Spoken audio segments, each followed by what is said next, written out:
on. Hi, everyone. Sorry for the delay in starting. I know people are still trying to come in, so I'll watch it as we can, but I want to get started out of respect for timing. Thank you guys for being on, and thank you, Ruth, Kelly, Megan, and Sarah for sharing today. I'm still trying to play catch up and winding down from a crazy last few days and leave tomorrow morning at 4:30 for San Antonio for an OP event. So it's just nonstop around here.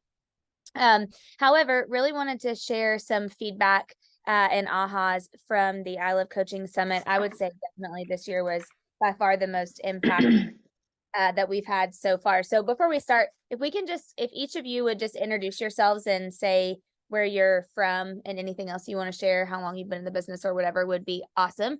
Are we pinned? Yep, we are. Kelly, we'll start with you. I'm Kelly Rao. I'm at the Dublin office in Columbus, and I have been licensed since 2020. Perfect. Ruth?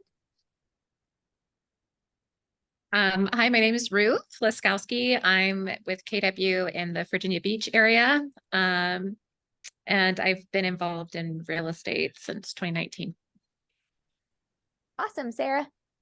Hi, I'm Sarah. I've been in real estate and with KW for 7 years, and we sell, I know it's weird. It sounds wrong. But we sell between Louisville and Lexington and everywhere in between Kentucky. Yep. Awesome. Megan? Hi, I'm Megan Giesing. I am actually in Indianapolis, and I have been in the business 6 years now. 5 years, 6 years. Yeah. Awesome. Perfect. Okay. Well, thank you guys for being here.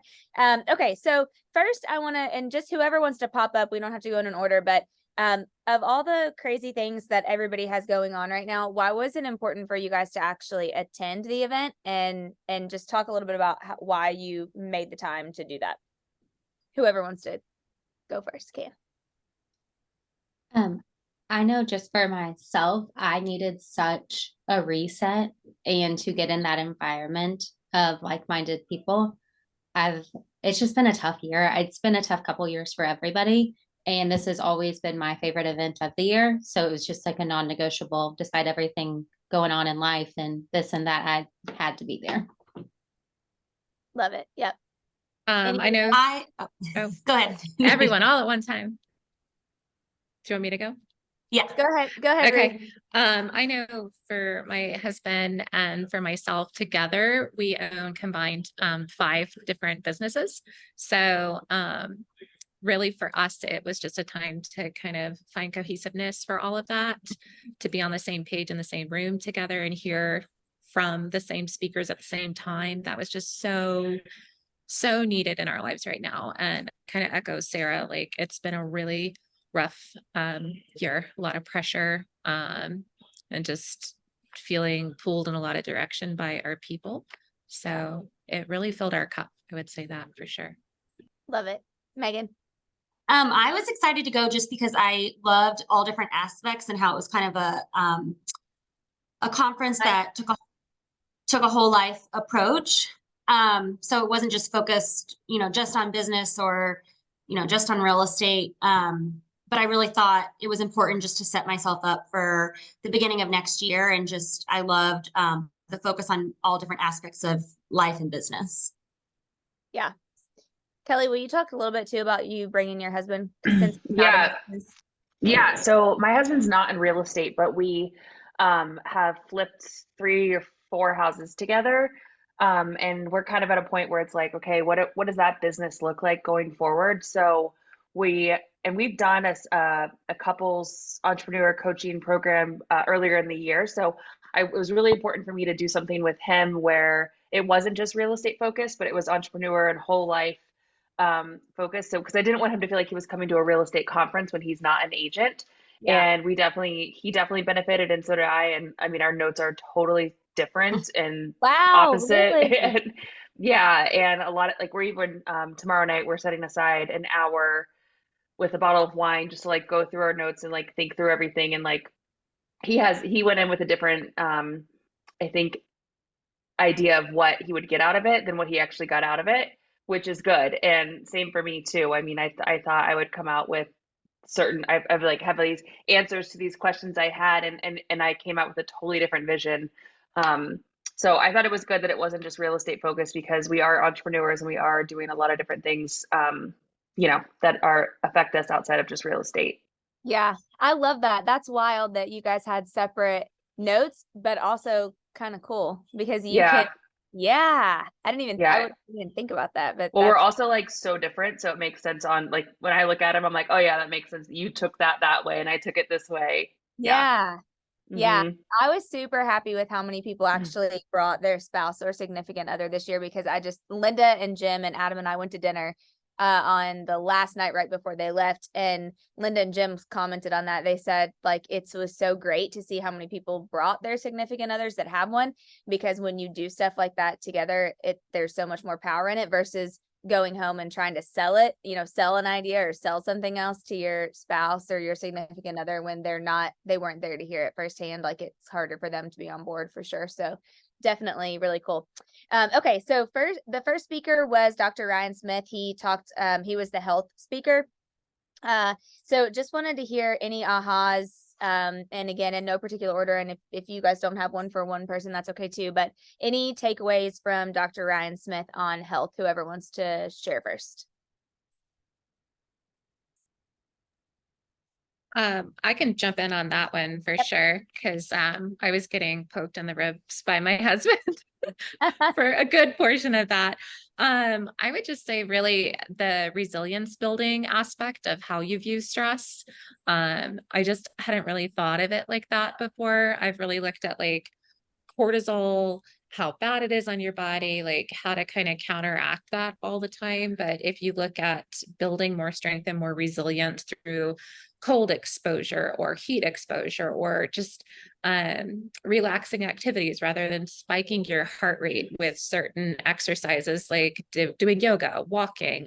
And then he did go into like the hyperbaric chambers and things of that nature that were kind of like a little bit off the beaten path of how we take care of ourselves.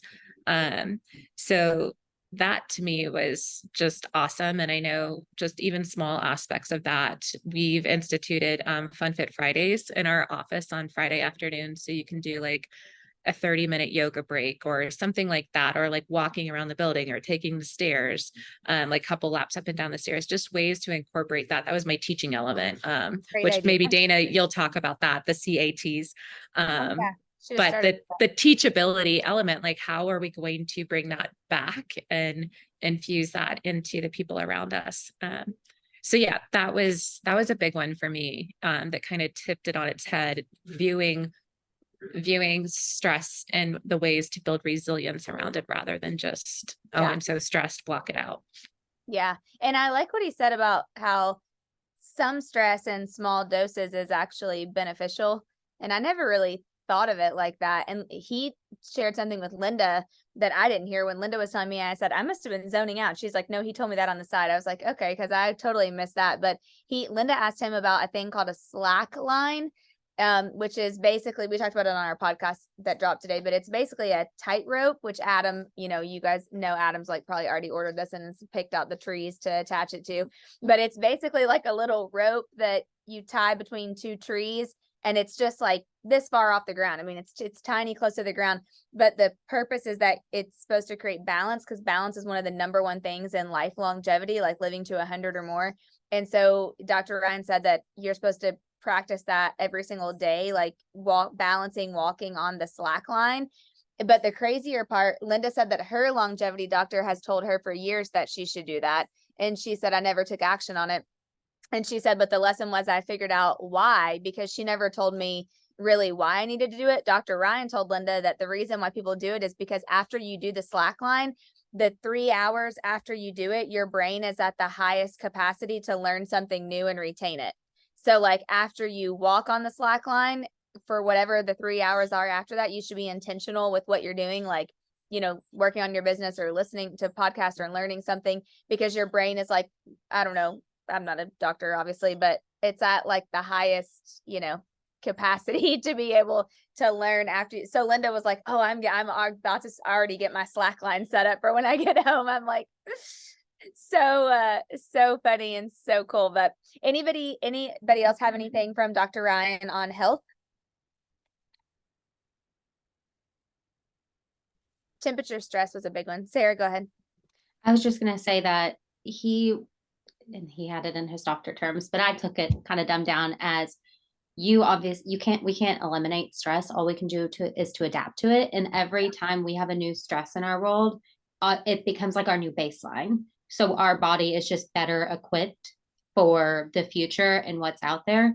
And that kind of made me feel good is when stressful things happen, it helps build us and grows us. Yeah. And definitely the big thing of like what does not kill us makes us stronger, and how things in small and low doses of what can be toxic can actually be helpful. Like I can't ever say it, the hyperbaric chamber. Hyperbaric chamber. Yeah. The sauna at extended period would kill you, but at a little dose, it's actually really great for you. Or cold ice baths forever, that's going to kill you, but a little bit of it's really good for you. Or like caloric And- deficit. Yeah. And calorie restriction and the Mhm. intermittent fasting was huge. Yeah, definitely. And even like veggies, how in high doses, like ridiculous amounts, it can be dangerous, but in like the doses we eat in our everyday life, it's extremely beneficial for us. So it just made me think of so many things, because I've always been like, now really, is the sauna good for you? Like, is getting in Yeah. that cold water, like how is that actually good for you? But he explained it. I was like, okay, now I can get behind it, because I'm like, that just doesn't seem good for us. But Yeah, and I'm like, I have this sweat bed infrared upstairs that I used to get in all the time, and now I'm like, why have I stopped getting in that? Because I actually told Linda, I think I stopped doing some of those things that were actually good for me, just out of being busy, and that's so stupid because like John said, consistency beats intensity every time. And I'm like, man, I got to get back. So that was a big action for me, was making, being intentional with doing that. Yeah, health is definitely a really big focus. Okay, what about next up were Linda and Jim, and they did a great wealth building class. Would love to hear some of your biggest takeaways from the wealth building with Linda and Jim. Kelly or Megan, you all want to go first? Kelly? Yeah, so I was thinking they were my favorite probably of the whole thing, because I was, I don't know them very well, and I was thinking, there's such an unobtainable level of success and whatever, but it was so kind of nice. I mean, they told us their story about how they were so broke and no money, and they built their business from the ground up, which is amazing. And they talked a lot about who they, in the community talked about this too, but like who they surrounded themselves with was really important. Something I really took away from them. Like they just kept being around the right people and doing the right things. And they talked a lot about numbers and, all that stuff. But what I really took away from them was they just surrounded themselves with the right people and made good decisions based on, who they were around. And that was kind of a theme. One of my biggest takeaways from the whole event, a lot of people just kept saying, like, you are the average of the 5 people you hang around with. That was said a million times, and I've heard it a lot even since then. Like, I did business planning the other day at KW, and that was something that it was really nice to hear them say that they did the same thing. I mean, it kind of goes back to like, it's not rocket science, all this stuff we try to do, all these things we try to do. It's just like, get back to basics, surround yourself with good people. And they read a ton, learning a ton too. And that was, all those things were just, they really impacted me and made me think about, okay, who do I need in my circle more? Yeah. Anyway, we'll talk more about that in community too. You just made me think of something too. I think John Maxwell has said this before. I think it's John, but if it's not, I always give him credit anyway.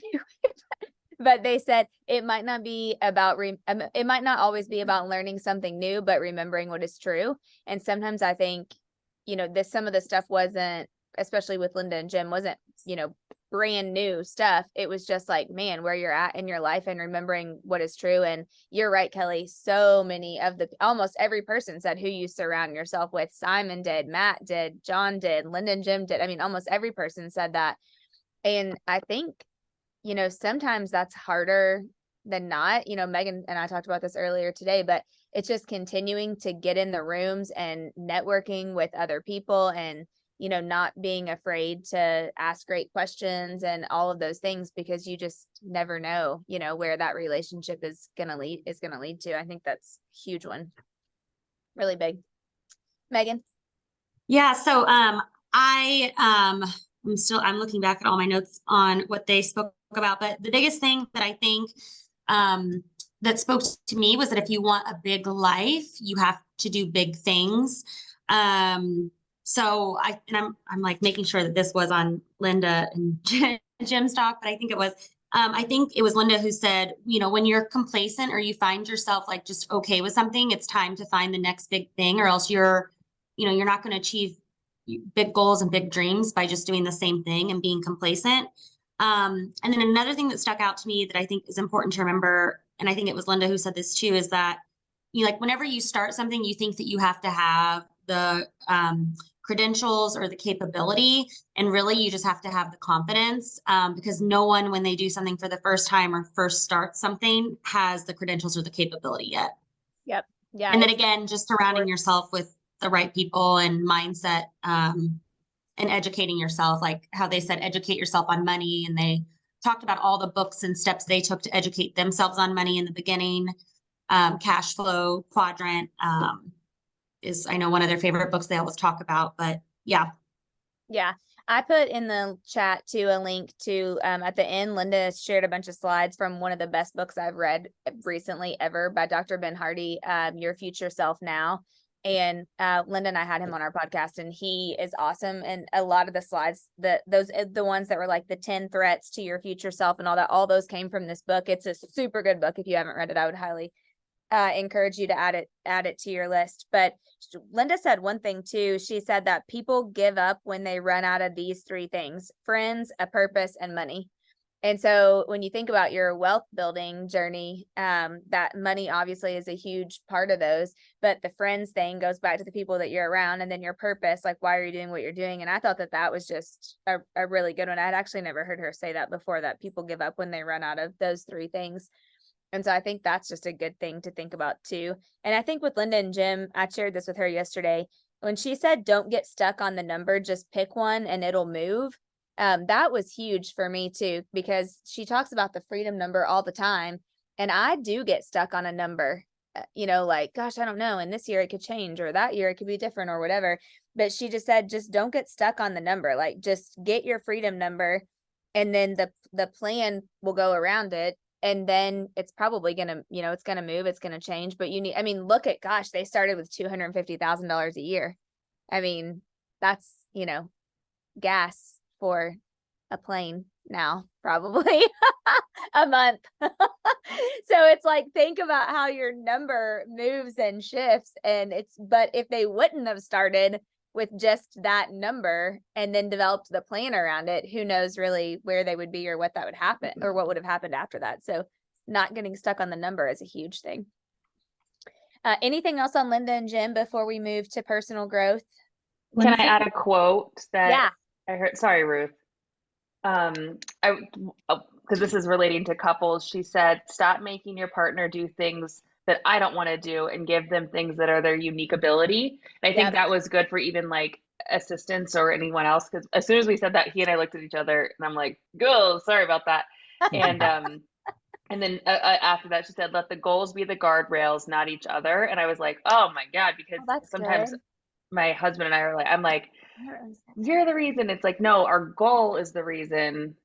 Let's like that be the guardrails and not each other. Each other's not at fault. So those were two quotes I just wanted to make sure I said, because I was like, those were so good. I didn't even get that one. So I'm so glad you said that. This is why I love that we do this. Let the goals be the guardrails, not each other. Love that. Mm-hmm. So good. So good. Sarah, were you going to say something, and then Ruth?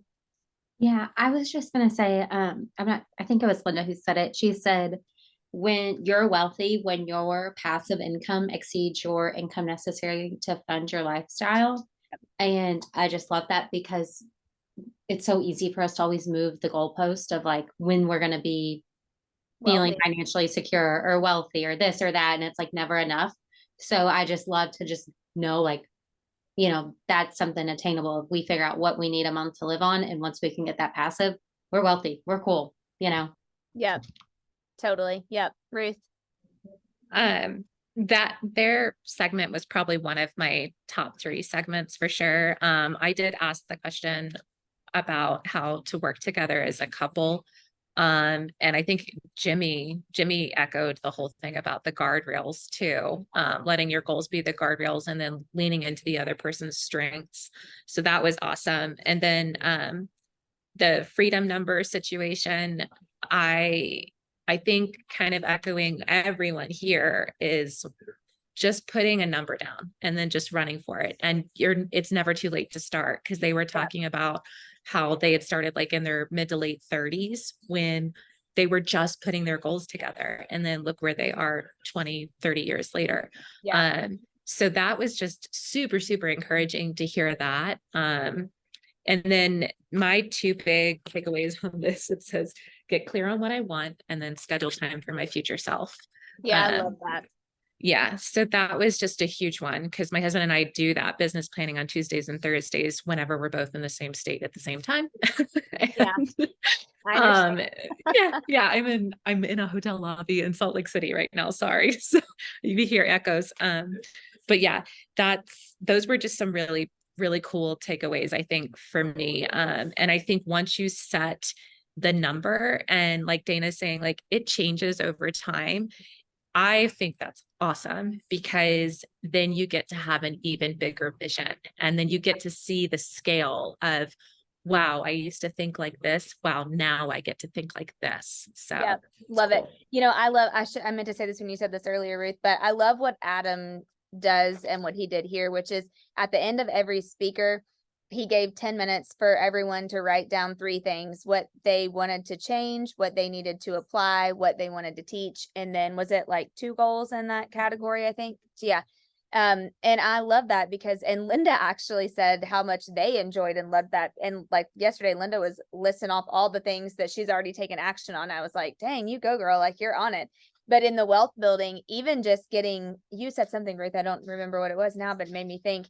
I'm so grateful for Sarah's fiance Connor, because he's already emailed Adam and I like, hey, are you ready to finalize your will and estate? Because we were working with him on that before, and then we got like sidetracked on a million other things. Because by the way, that's probably like one of the hardest things to do ever. I mean, it's very difficult. But I told Adam, I'm like, I'm so glad, because that's been on my 411 all year. That was one of the things I wrote down from Linda and Jim to take action on, because we're disorganized with it and it needs to be a thing.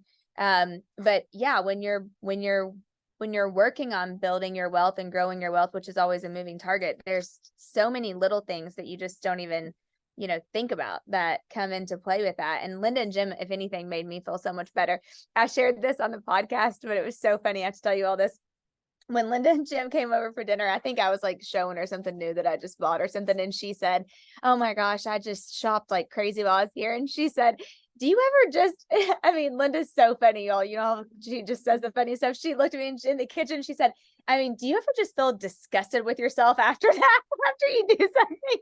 And I said, actually, yes, every time I listen to you and Jim talk about wealth building, that's how I feel. And she was like, I don't think that's a good thing. I was like, no, I think that is one of my Halloween decorations is freaking out right now. In case you don't hear it, I've got Adam taking all this stuff down.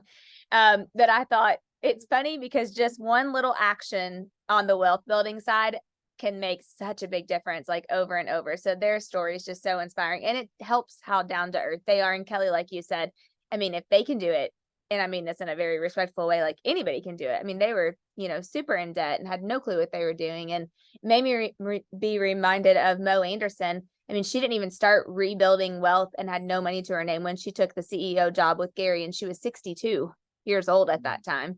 And that's when she built her life's wealth, I mean, now she has a plane and all the things. So it's a good reminder. Okay. Let's move on. We got to hurry. Oh my gosh. Personal growth with Simon. Simon Arias, owns a large insurance company, and he's just honestly such a great person. If you know his upbringing, how he has overcome adversity is huge. So anybody have any big takeaways from Simon? Which, by the way, the kids said, well, Addison said Simon was his favorite speaker. I was like, oh, that's good. This one, I think it's going to be a lot of similar overlap with the Maxwell speech, but some of the differences I would say would be the power of mentorship, and that it doesn't just have to be someone that you interact with physically, humanly on a day-to-day basis, that you can have people that are mentors and people that you look up to in your life that are like Ed Milet or something like people that you don't interact with, but they do amazing things. And you can just pull so much from that. So that was a huge one. And then every time I receive, I always want to know how I can give back. So I did start kind of looking at my life in terms of like, if I'm growing, who else am I helping along the way? So that was a big one on how I can mentor more. Yep. Love that. So good. Kelly, did you have something? One of I like wrote down these one-liners that I loved. Don't compare your chapter 1 to others chapter 10. I loved that. All those things just hit me because I mean, how often do we see agents that have been in the business for 25 years and you're like, oh my gosh, it's like that you can't even compare it. It's not, it's just a good reminder. And then he talked so much about community and mentorship and all that too. So those were big takeaways from everyone. Yeah, I loved what he said. The bigger your dreams, the bigger the devil. So you have to make yourself bigger than those things. I thought that was so powerful. Like the bigger that you're trying to get, the bigger the obstacles that are going to come, or the bigger the, instances are going to happen where relationships change or things happen with people, and you have to just make yourself bigger than those situations. And I just thought that was really, really powerful. And I also loved when he talked about embracing the process, like having an action plan. And I loved the don't compare your chapter 1 to others 10. I love when he said his goal was just to outwork everybody else. And you hear so many athletes say that. Oh, Adam and I are watching the David Beckham thing right now, which is wild because I didn't know like anything really about him. Other than, he was just like great. But he even said on there, like, I would just get there before everybody else. I just outworked everybody else. And there really is something to that. But I also, I shared this with Linda. I loved that he said, few people are going to believe in you. So like, you have to believe in yourself.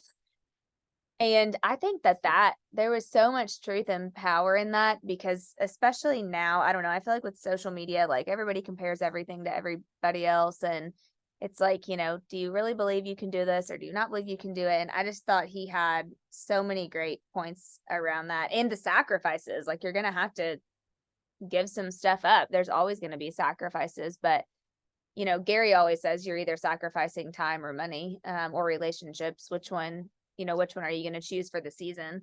And so I think for me, that was just a really good reminder. Okay, let's move on to Helen Hall, Leland. Sorry, I keep forgetting that she just got married. Helen Leland, who's I think is sitting on her porch right next to me right now. So you all better say good things. She was one of my favorites. And I just kidding. Can you hear that? Ordered all my blender bombs. Good. Yeah. But I think just in social media, and it just impacted how much she said, like, you have to figure out like that book is called Your Story Brand is the book. Yeah, which about building your story brand, which that's Building not Your a Story new book. It's an older book, and it is, so good. I actually put one of my actions was to reread that, because I read that probably 6 years ago, but Donald Miller is like so good. And it like resonated that she was like, it's not something the exercises in the book, it's not something you just do in an hour or rush through it, but it's something that you should take like several days and really think through it, because what your story is, who the villain, who the victim in your story is, and how everything that you're sharing on social media, it resonated. Like, it's not enough just to throw things up on social media. You need to be clear in your message, clear in your strategy, and how it pairs up with your brand. So I loved her story, and I thought it was so inspiring. And also the thing I think with social media that all of us think, or I sometimes think, oh, I'm going to put up these stories or put up these posts, and it's a long game. I think she said it took her 4 years or 3 years to get her following where she's at now. Yeah. And if you remember, she has, I don't want to say only, but I think 90,000 something followers. Mm-hmm. Look at people that have even hundreds of thousands or close to 1 million. Helen's engagement is so high because of the community that she's built. So she wasn't even as focused on the number of followers, but the actual engagement. Yeah. And I wrote down that she said like the best is that 15% of your followers, the engagement that you really want to see is 15% of whatever your number is. Did y'all write that? I think that's what she said. I'm pretty sure. Yeah. So I thought that was really good. Anything else from Helen? I, oh, go ahead. Go ahead, Sam. I think it keeps seeing us. I've loved this. What she said is you have to post at least 6 times a week. And she said 2, 2, 2. Yep. 2, make your client the hero. 2, you in front and center, being fun, silly, making them your friend. And then the other 2 posts is to educate them. So Yeah, I love that. Or how like- you're solving a problem. exactly. And she also said out there, like, you know what the problems are. You go ahead, nip it in the bud and solve it. And when she said, make your client the hero, like in real estate, I was like, oh, that's when we post they closed, how great they were to work with. They sent you a referral, or whatever it might be. And then 2, you making them your friend, just like us being normal, like us, just our real day, every life, posting our dog or this or that. Like it can't all be real estate, and then 2, like to educate them, of course, like the traditional real estate post and helping solve any problems they may have. But I loved that because that's what I like when I'm seeing someone else's content, and it just made me realize that's what they're doing. The two. Yeah. Well, and it takes the thinking out of it. Like you don't even really have to, people struggle with posting because they don't know what the heck to post. If you just took that 2, 2, and 2 and posted, 6 times, like that's it. That's all you have to worry about. Okay, Ruth. I was really going to say a lot of the same stuff. And as Sarah already did, and then just kind of to tap on the part about video, she mentioned how like in order to be a friend, you have to be present with that person. And the way she equated social media and friendship with engagement just made a lot better sense in my brain. Because I'm like, oh, I'm great when I'm in person, but Yeah. I hate to turn my video on. But in order to do that, that's how you have online friends. You have to turn your video on and engage. So that was a really good takeaway for me. Yeah, she said, talk to the camera like you're talking to a friend instead of getting on and saying, hey, everybody, how's your day? She said, like, just it's like you're talking to your friend. And then I had just 2 more things I loved from her. One was most businesses are not succeeding because they're not humanizing their business on social media. They're making it so businessy that they aren't humanizing it. And I thought that that was really great. And then I had as one of my action items with Tyler over the next couple of weeks. I loved her. This is like the best thing, I think. Her 3 pinned post. Did you guys write that down? Like she said, the 3, when you're on Instagram, she primarily talked about Instagram, but the 3 posts that you need pinned at the top. Number 1 is a video introducing your brand or service. The second pin should be some way to form an emotional connection with them. She said, like, you both had the same problem, you both needed help in this area or whatever, like you're forming an emotional connection with them. And then the third one was answers to the most common questions. So like for her with her blender bombs, it's like, well, won't I be hungry if I only have a smoothie in the morning? Or, well, I feel bloated if I drink, or what, like whatever those most frequently asked questions are, just go ahead and have answers to them and make that be your third pin. And I thought, gosh, that's like, that is so one of my action items, y'all all need to hold me accountable to this by the end of the year. I told Tyler after I get my hair done next time, I want to do that. I want to have video because that's how I have to schedule everything is around when am I getting my hair done. But is to make sure that I do those 3 things for my pin. Because I told Megan this today. I feel like people are like, we love Dana, but we don't know what the heck she does because it's so unclear when you look at my social media, because when you start to do multiple things, it's difficult, to be able to clarify that. And be intentional with it. So I loved her 3 pinned post idea. I thought that was so good. I love that. And that's crazy because I missed that. But I just know when I go to people like a business's page or someone's page and I'm like looking, I'm like, what's going on here? Like, I like what you're posting. I like the colors. I like the vibe. And I'm like, can you just tell me what it is? Yeah. And that's crazy. That's like, yeah, the best I love Sarah. You definitely should do that for yours. Yeah. Love it. Okay. Matt King talked a lot about community. We can kind of quickly go through this. This is so funny, but I loved when he said, write down your name and then write down the 5 people that you spend the most time with. and then write down their name, their approximate income, and their approximate body percentage fat or whatever. I can't even say it. So clearly I don't know what mine is, nor do I probably want to know. But Linda texted me. She's like, I'm going to need you to get your body percent down because I need to get mine down and it's not working. So maybe if people around me get theirs down, it'll work.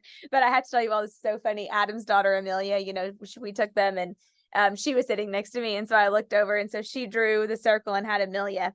And then she had Anson, which is her best friend, $0, no money. And then she had Dana, not sure. And then she had mom, dad, not sure. And then she had Addison, her brother. And I saw her lean over and like to Addison. And then she wrote $1,300. And so I looked over and I said, what did you just ask Addison? And she said, I just asked him, how much money does he have in his savings account? I was cracking up. I said, what did you learn? She said, I guess I just need to be around people who know how much money they have, or I need to start saving some money. You know, she's 13. I just thought it was so funny. Anson, $0, zero money. She said she uses her mom's credit card for everything. She doesn't have any of her own money. I was dying. But he did. I loved what he talked about when it came to community. So any ahas from Matt? I had two huge ones, but y'all go first. Actually, I'm laughing along with you on mute, but I had the same like awakening when I was writing out my circle, that, and I also looked at my friend or my husband and I was like, we need more friends and different friends, which it sounds bad to say it, but you do have to be really careful. So Metcalfe's law, he talked a lot about that. Proximity is power. yeah, loved that. I tend to relate a lot of truths in life to scripture. And so I kind of brought it back to the verse from Ecclesiastes where it says a cord of 3 strands is not easily broken. But I was just thinking, like, if you made it 5 strands, like how strong would you be if you could look at that in your life? And also like the prayer and the love, like in that. So yeah, that to me, all of it about how my relationships are formed was a huge takeaway. So yeah, I love that. After he said proximity is power, he said sometimes you have to pay for proximity, that's a hack. And I was like, man, that's so true. That's good, because that's one of the things Adam and I always do at the end of the year is look at how much money we spent on personal growth that year between coaching, events, hearing speakers, you know, seminars, all that stuff. And sometimes it even shocks us, honestly, how much we've spent this year. It will for sure. But then I'm like, I'm also grateful that we do that, because it's true. There's something about proximity of being around those people and being in the space that just like, it's kind of like, I think Tony Robbins talks about this, but like when you need a little bit of momentum, like you got to go get around people who have a lot of momentum because it'll rub off on you. And I think there's so much truth into that. Anybody else have anything from Matt? I had 2 really quick. I loved when he said, if you don't have a vision for your life, the first 5 people you meet in the morning will give you theirs. So have a vision. I thought that was super good. And that's so true also, by the way. And then I loved that David Osborne, who's his mentor who he works with, told him to remember the sentence, why not me? Because somebody's going to do it. And I thought, you know what? I'm going to save that in my phone and just start thinking about that a little bit more. Like, why not me? Somebody's going to do it. Why not me? And I think sometimes we get so busy, we forget about that. And that was just a really good reminder.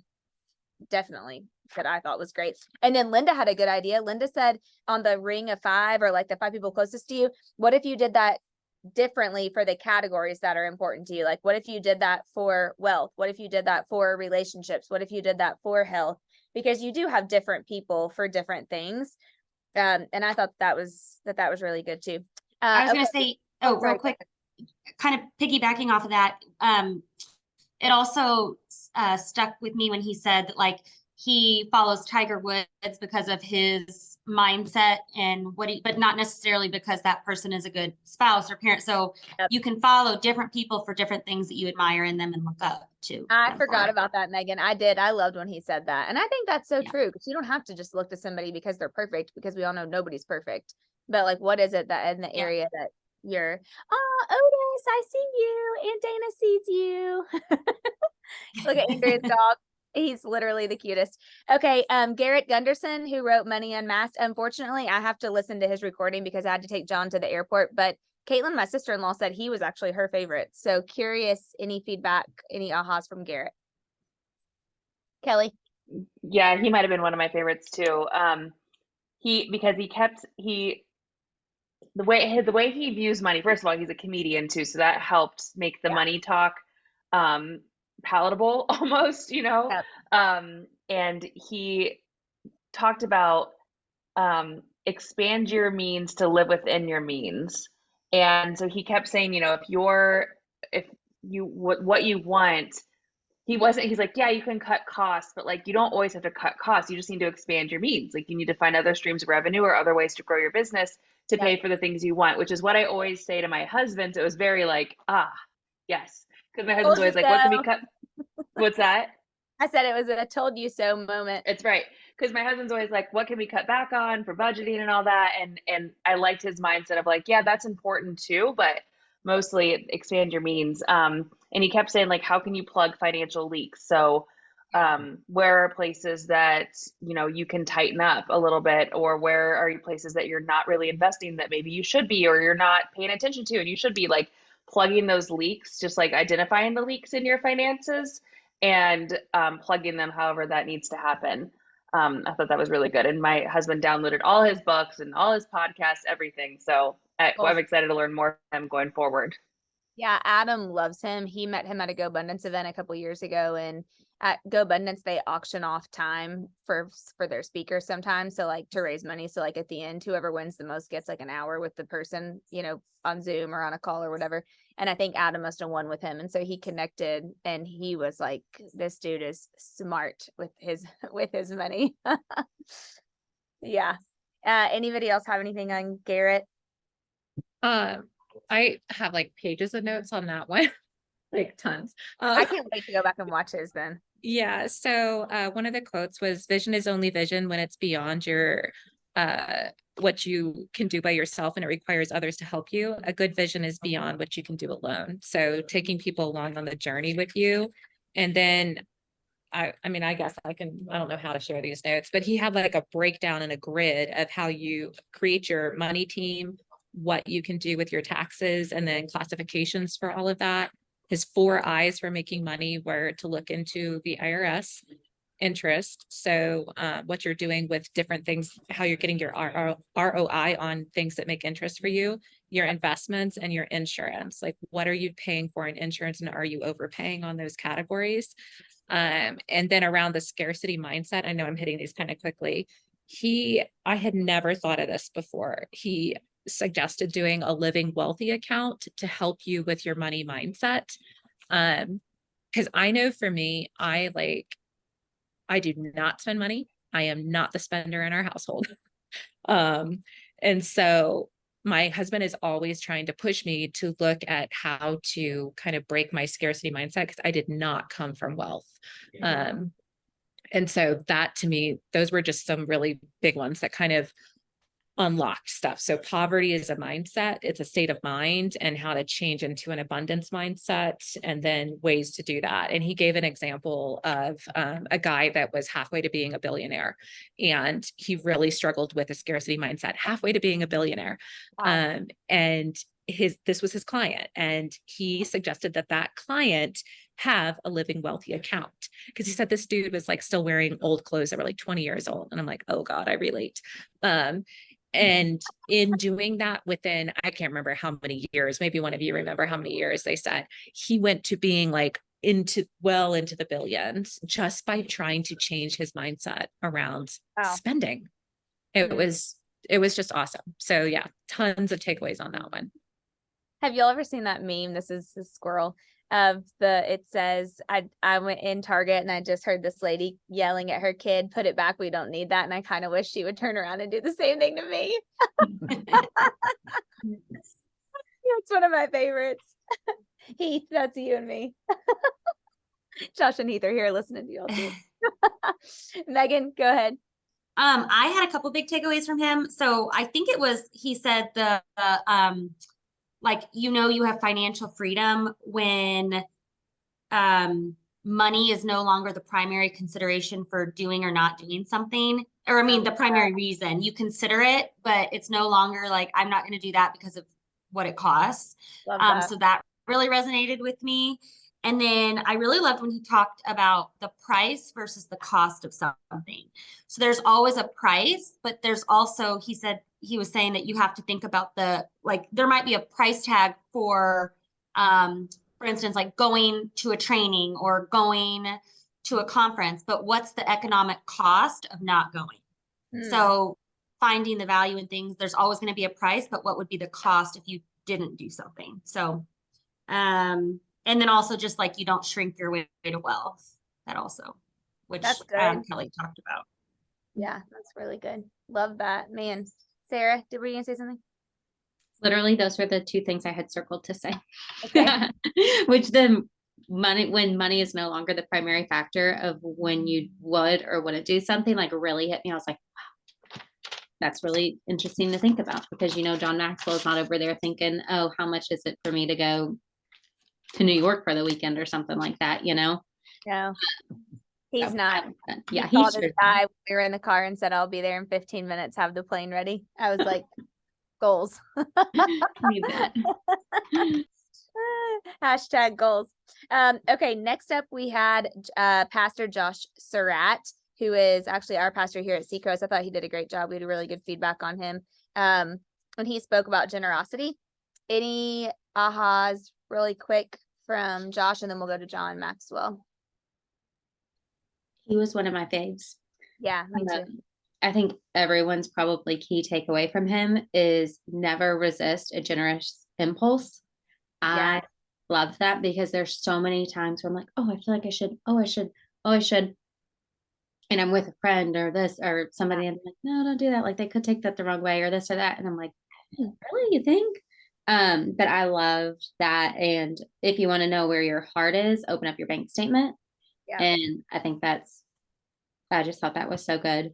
Also, I love that he said, don't be generous to everybody else, but not our family. Yep. And I know so many people, they give so much, but then their, pocketbooks are tight.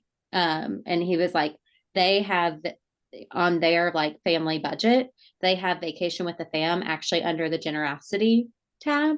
So it's not under there as like travel or anything. It's under generosity. And I really That was cool. that. I loved that. Yeah. Yeah, Linda said that night she went to dinner with Adele and Rich, two of their friends that were here too, and she said they were going to some pizza place downtown, and that they were trying to find somewhere to park, and that this guy came up and was trying to help show them somewhere to park, and she said that he was like, "Can I wash your car? I'm homeless." And she's like, Linda, you just have to listen to the podcast, but Linda was like, I felt really bad because honestly, I was so hungry. I couldn't even talk to him. And so I was just thinking like, we're going to miss our reservation if I don't get in here to eat this pizza. And so she said that she was like, so I had Jimmy just talk to him, and we were walking inside, and she said, and then the whole time I was sitting there, I was thinking, I could feel like a tug. And she said, and then I remembered that Pastor Surratt said, never resist a generous impulse. And she said, he was being super generous to us. And so she said, Adele ordered a pizza and I ordered a pizza, and they were way bigger than we thought. So she said, I put mine in a box to go and put a little bit of cash in there. And then she said, I left and I walked 2 streets over to find him. And she said, he was like the nicest guy. And she said, I said, hey, do you like pizza? And he said, that's my favorite food. And she said, oh, you're in luck, here or whatever. And so I just thought like, man, and Linda said like, she was so grateful for that reminder, because sometimes we go so fast, and, or like you said, Sarah, we're with people. And so it might be weird, or whatever. But that was just such a good thing. I love when he said, if you don't pre-decide, then you'll just give what's left. Yeah, And that was mine. Yeah, I did that for years. I don't do that now. I pre-decide now, but for years I did that, and I never thought about it like that. But I love that. I just think that that's so good. And I don't know who asked the question, but I loved at the end when somebody asked about like the time tithing, and not just doing stuff with your money, but with your time also. And that was a huge aha for me and Adam, because I used to be really good at that. And then I kind of got so busy, I think in my head, I rationalized, well, I'll just give money, you know?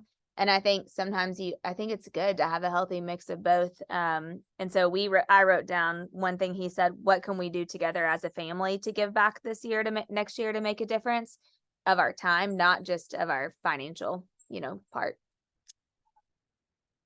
Anything else on Josh? Okay, let's end real quick with, well, first of all, I would be remiss to not say that I thought it was amazing that I think within the hour of Make-A-Wish talking, $50,000 was raised, which was like incredible. I mean, absolutely incredible. There are 260 kids just in the state of South Carolina that are waiting for a wish. And it made me think about, I really want to find out, like in Ohio, and or in Kentucky, like that's just such a powerful organization. And I just wonder how many kids, I sat there and wrote down how many kids in our state are waiting for a wish. Because if it was one of our kids, when you think about it like that, and actually Sarah's fiance was the recipient of a Make-A-Wish when he was a kid. So it's really cool. You don't realize how many people like that, that could have been affected by that. So I thought that was just like a huge thing. And I loved when one of them from Make-A-Wish said, every time you give, you glow. And I thought, gosh, that's cool. What a great way of thinking about that. But okay, so we have 7 minutes left. So biggest takeaways, 1 or 2 from John Maxwell. Ruth, you want to start? This is going to be hard. I know. Like I have my 1, notes are like 2, out of 3, control. 4, 5, 6, 7 pages. I know it's out of control. I think one of the biggest ones is if you improve your thinking, you will improve your life. Like our flesh might fail us over time, but our mind can ever be sharpened. So yeah, and the quote I put under that, the greatest gap is the think gap between successful people. Yeah. So that was absolutely huge. The power of 5. Find 5 things to do every day that you must do in order to be successful. That one was huge. And John was read, think, file, ask questions, right, and like kept going through all of that. And then I think in the beginning of his talk, he's talking about being intentional, high hopes, bad habits, everything you want is uphill. And then he went into like the questions that you need to be asking during his lunch meeting thing that he talked about too. And I know I'm jamming all of this to try to go fast, but he had I'll type 7 those questions in the chat. Okay, cool. He had 7 core questions that he asks people when he does his monthly meetings for lunch, and he always goes to have lunch with a new individual. My husband and I, when we went to dinner our last night, Saturday night in Charleston, we asked each other those questions. Oh, And cool. it was so cool. It was just awesome to be able to do that. But yeah, he ends with, and how can I add value to you? And he talked about like, here's John Maxwell, like 90 books. This dude is insane. And he was talking about how he could learn something from every single individual in that room if he could have a personal conversation. And I thought, how many times do we overlook someone or something in our busyness because we just don't have time or we don't make time? And so it really just kind of cracked open my mind to being more intentional. And then also, how can I add value to other human beings more and more and more? So those were some of my big takeaways. There's the questions. I typed them in the chat. And also, I asked my brother to ride with me to take John to the airport so that they could spend a little time together. John asked my brother about Lowe's and like what he does and his role, and they're leading like the entire car ride, which by the way, we got in the car, I was on 0 miles till empty. Only me. Only me. So I was like, John, we're gonna have to pull in this VP really fast. My brother was like, oh my gosh. But he asked Chris questions like the entire time because he's just is a learner. He was like, how do you guys lead your meetings? And how many stores do you have in your area? And like, how many people are you managing? And I mean, it was just all the time. And I thought, man, he really practices what he preaches, which is awesome. Kelly, biggest takeaway from John? Well, that's what I was going to say was good leaders ask great questions. And sometimes I find myself talking more than I should in certain situations. And I think it was a good reminder. Like I wrote down like so many questions he asked, because sometimes I'm like, what questions you know, it's like, what do you do? Do you have kids? Da, da, da, da, da, da. But it's like some of his questions were really, really good and purposeful, and just asking better questions and important conversations, and even people you just randomly meet. Like, just ask important questions. It makes people feel better, and you always learn something, and they always learn something from you too. So that was like my biggest takeaway from him. Yeah, I love that. He always says the person who leaves the conversation who talked the most is the one who feels the best or the most important. And so, yeah, I think that's awesome. That was a great one. Megan? I wrote down, when he was talking about in giftedness, we work on strengths, but in Yeah. choices, you work on weaknesses. And he said, if you're a counselor, you're working on someone's weaknesses, but if you're an equipper, you're working on their strengths. I loved that. And to always work on people's strengths. And then like, once again, one of the common themes, your inner circle will determine how far you go. And you don't want to be carrying people. So your inner circle can change based on your goals and where you want to be in life. You don't want to be carrying people with you who are like holding you back. Yep. I mean, again, like many pages of notes. And then I loved this. This is so like duh, but when he said the dream is free, but the journey isn't. Yeah, you walked right into mine, so I'll share mine, Sarah. You go, but mine was, Okay. I loved his definition of a nightmare, which is a big dream with a bad team, or a 10 dream with a 5 team. And he said, the dream you want is only going to happen with a really great team. And I was like, man, that is so good. It all comes back to the people around you. I mean, it's the bottom line. That's just really what it comes down to. Sarah or Megan, were you finished? Sorry. Okay, Sarah. I love him. I'm obsessed with him. One of my favorite things, well, pertaining to real estate, at least that he said that it is a great time to be in the real estate industry because people are leaving. Yeah. He said, and this is just so reassuring for him to say, but he was like, however bad it swings this way, it's going to swing just as good on the high end. So true. And he said that people are going to get out of the real estate business because things are bad. And then they're going to get back in the market when things are good. But we will have already taken the market share. And while everybody else is searching for their desk, we're out here already selling all of the houses. And it's just, like, I'm going to like print that off. And it's just such a good reminder because it can be scary out here, you know?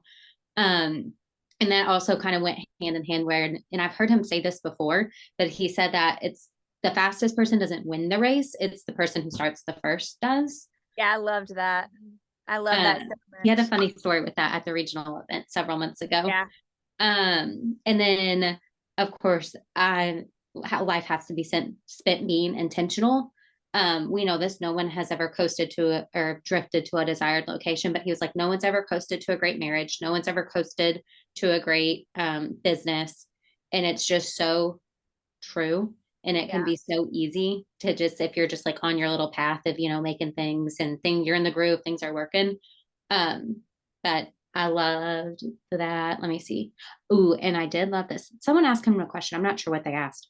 But he said, if you're good, any brand works. If you aren't good, there isn't any branding in the world that works. Yeah, he said, just go get good. Yeah.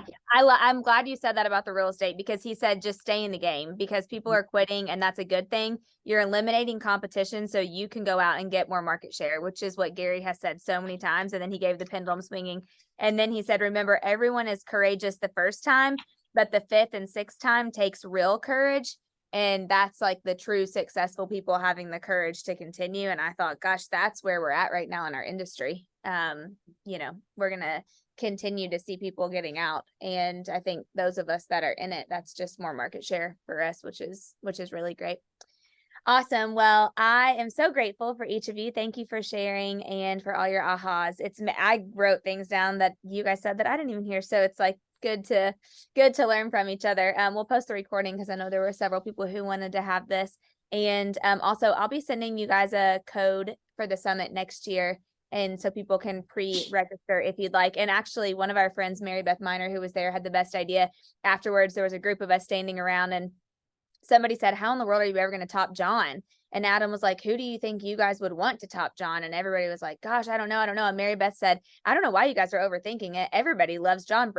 Change out everybody else and bring John back again. And I was like, great idea. So we've already checked John's schedule for next year, and we're waiting on dates. Yeah. So, cause I mean, and by then remember he has 2 new books coming out by then, High Road Leadership and How to Receive a Return on Failure. And then potentially Success Stabilizers. He said he might get 3 out next year, cause he's on his mission to get this 13 out or however many more that he has already written that he's trying to, yeah, I mean, just crazy. I could listen to him every day of the week. So you Same. could, yeah, bring him back. Just bring him back. I know. Yeah, same. All right, you guys. Awesome. Thank you so much. Have a great rest of your week. See ya.